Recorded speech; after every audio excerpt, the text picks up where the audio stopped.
So what does unlimited HDR photo mean? Is that there is no cap.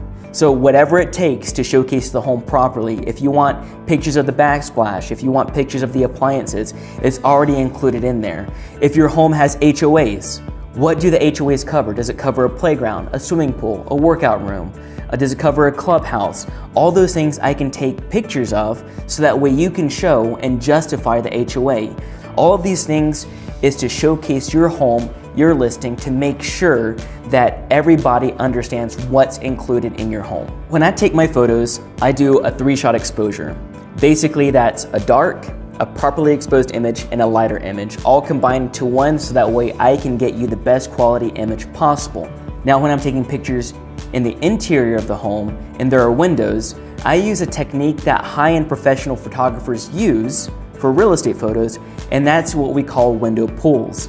So I'll take my flash, I'll flash at the window. If it looks good through the window, if not, I'll blow out the window so you can't see through it. And what that means is you have the best possible image for your listing at no additional cost.